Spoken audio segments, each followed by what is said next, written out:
Hello mga kababayan, andito na naman po tayo kasi meron po tayong ipakitang information kung baga ito ay nag-leak mismo sa loob ng Armed Forces of the Philippines.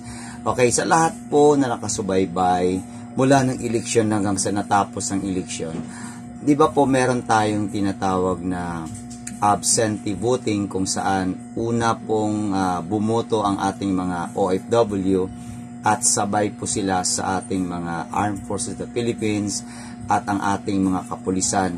Dahil po sila po yung, ang tawag nito, sila po ang magbabantay sa kaganapan ng eleksyon para po ma-serve ang katiwasan, ang the peaceful of election, ika nga sa resulta. Okay. At napabalita po sa social media at kumalat po ito, lumabas na ang resulta po ng absentee voting ay landslide po ang tawag nito, PDP laban ng ating Pangulong Duterte. Palakpakan po natin, ha? Palakpakan natin. Ito ay nag-landslide mismo sa absentee voting ng Armed Forces of the Philippines at sa mga kapulisan. Ang tanong, bakit wala pong bumoto kahit isa man lang doon sa mga senatorial ni BBM na kung tutuusin, abay, di ba po, ang tapang ni Torre. Okay, so nasaan ngayon si Torre? Pero wag na natin yan ungkatin kung nasaan si Torre. Wala tayong pakialam dyan sa loko-loko na yan. Alright. So pag-uusapan natin ngayon, seryoso, itong nag-leak na isang tawag daw, merong nagaganap na kudita sa loob daw mismo ng Armed Forces of the Philippines. Mula pa daw ito sa resulta ng absentee voting ng mga kapulisan at AFP, kung saan uulitin po natin, nag-landslide po, bumoto pala, lahat binoto ng AFP ang mga kandidato ng PDP laban ni President Duterte at binoto rin nila ang dalawang, yung nanalo ngayon na hindi pinoklama ni George Garcia, ang dalawang party list na pro-Duterte. Ang tanong, bakit nga ba? Bakit nga ba? So ngayon, itong information na nakuha natin sa ating mga kasamahan na mga pro-Duterte vlogger, kasi nagsishare-share po kami ito ng mga information, ito ngayon ang ikinakatakot ni President BBM. Sabihin ko sana ang bobo. BBM. Palakpakan natin. BBM po, BBM. Muti ko nang masabing Bobo M. Sorry po. Okay. So, ganito po yun.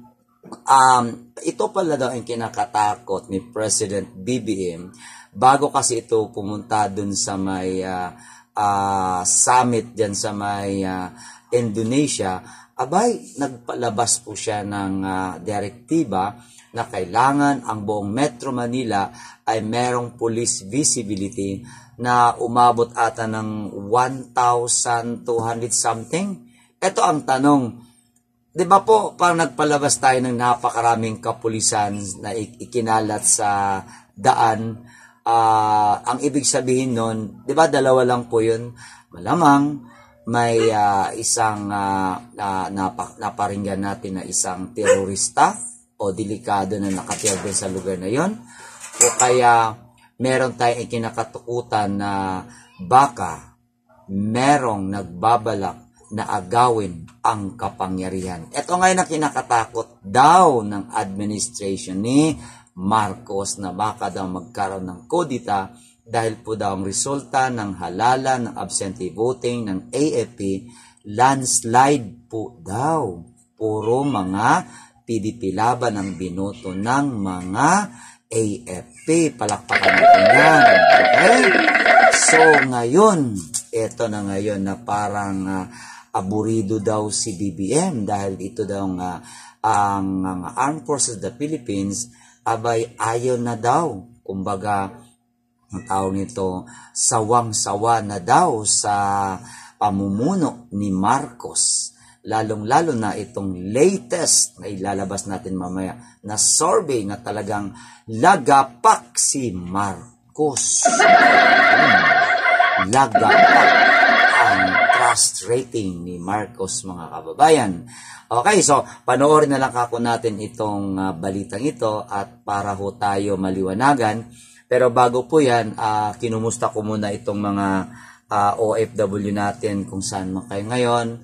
Sana po naman na maganda pong kalagayan nyo at sa inyong mga pamilya na pinapadala nyo ng pera dito sa Pilipinas. Lagi kong sinasabi kayo po mga OFW ang bagong bayani ng ating bansa. Okay, panoorin nyo po ito.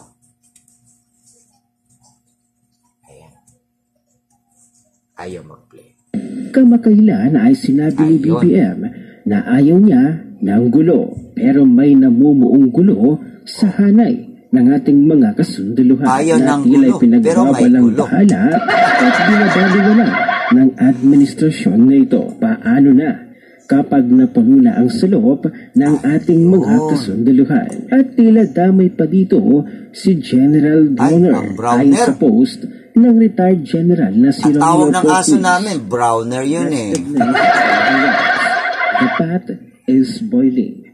There are growing tremors within the armed forces and the Defense Department, and ignoring them would be a grave mistake.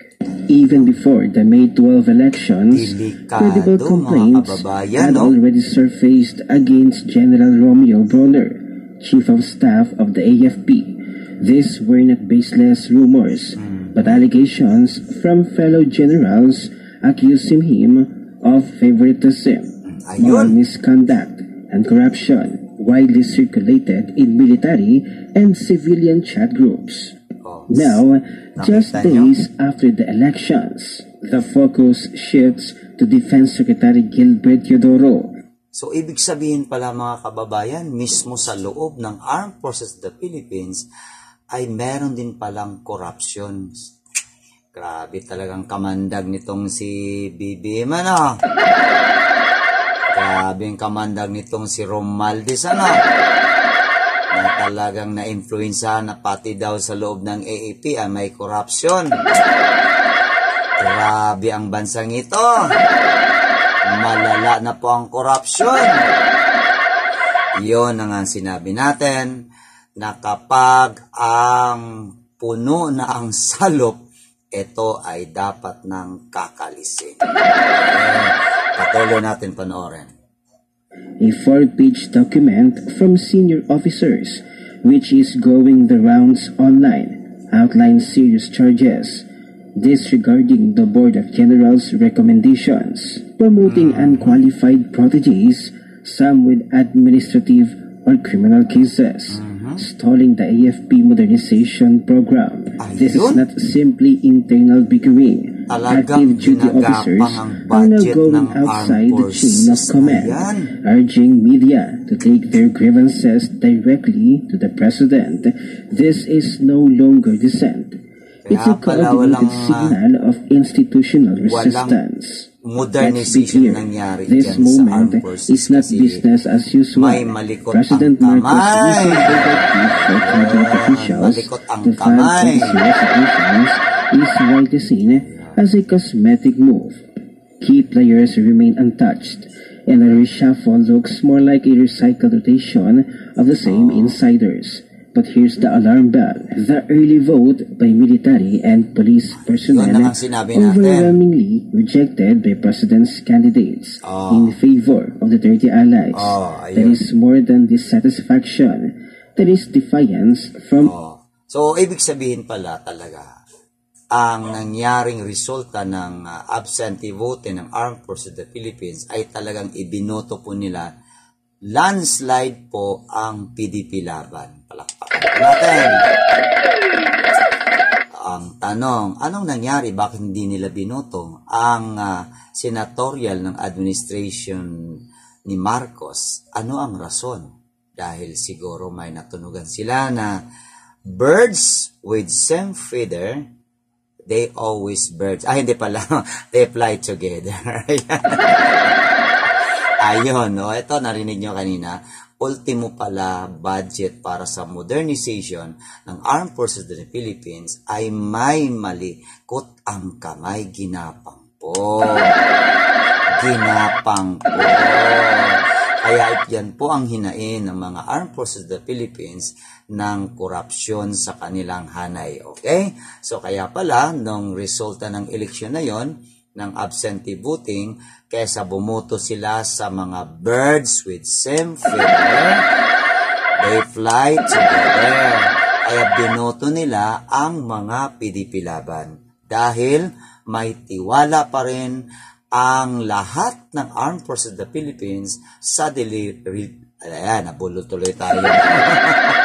Sa liderato ng dating Pangulong Duterte. Okay? So, nakita talaga nila ang hindi na maganda, hindi na po professional ang galawan sa loob ng Armed Forces of the Philippines na pati pala budget for modernization ay ginapang at may gumalaw. Kaya isa sa hinaing nila itong korupsyon sa loob ng Armed Forces of the Philippines. Patuloy tayo. From within the country's most disciplined ranks. Ayun. Consider the larger picture. The escalating power struggle between the Duterte bloc and the Marcos Romualdez Araneta axis.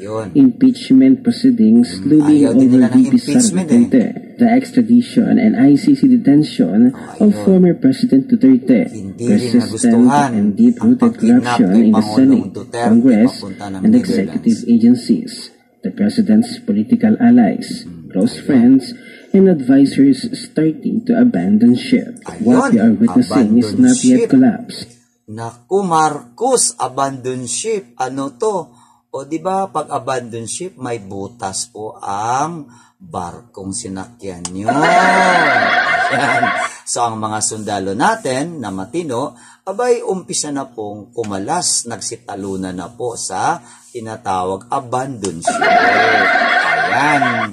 So ngayon, ang nangyari doon sa eleksyon para na hindi po nanalo ang mga tao ni Marcos, tinawag po yun na case of death. Ayun, case. Palakpakan natin. Palakpakan natin, at least may humalik. Kaya lang, case of death. Patuloy tayo. Okay? Patuloy natin panoorin na. Okay. But the slow unraveling of legitimacy, the government begins to lose its grip, not with a bang, but with systemic internal disengagement from the military, from institutions, and... Okay, saglit lang ha. Best ever idol hot dog. So saglit lang. Mga kaibigan, meaty, so juicy, so sulit pa. And from the public trust. Ayun. The President is now faced with a stark choice. Act boldly to restore coherence and credibility within his administration, or ignore the growing fracture lines and face consequences that may no longer be containable. Ang ibig sabihin nun, kapag hindi naayos ang sigalot mismo sa loob ng Armed Forces of the Philippines, abay, bilang na ang segundo, minuto, araw, ano pa ba, baka may sumabog sa loob. Anong ibig sabihin yan? Ito na yung sinabi natin na kung walang nagkukudita last year, malamang ngayon ay magkakaroon na yan ng, ang tawag nito, something like kudita na mismo galing sa mga AFP na talagang ayaw na nila sa pamumuno nitong si BBM. Political instability does not arrive overnight. It builds silently through insubordination, disillusionment, and betrayal at the highest levels. The next few weeks will determine the trajectory of this administration. The volcano is rumbling. Will it be diffused or will it erupt? Naku. Paano kapag napuno na sa loob ng ating mga kasundalihan? Baka makaisip yan magkudita. Samantalang yung nagpakilala na itong So ito na ngayon mga kaibigan, klarong-klaro po ang sigalot mismo sa loob ng Armed Forces of the Philippines na talagang they are demanding itong lantaran na korupsyon na mismo nga daw budget ng modernization ay may makating kamay at ginagawa. At marami pa silang hindi nagustuhan sa administration ni Marcos, lalong-lalo na ang tinatawag natin betrayal of public trust. Lalong-lalo na itong ginawa nila kay former President Duterte na pinakidnap at dinala sa dahig dun sa Netherlands. So mga kaibigan,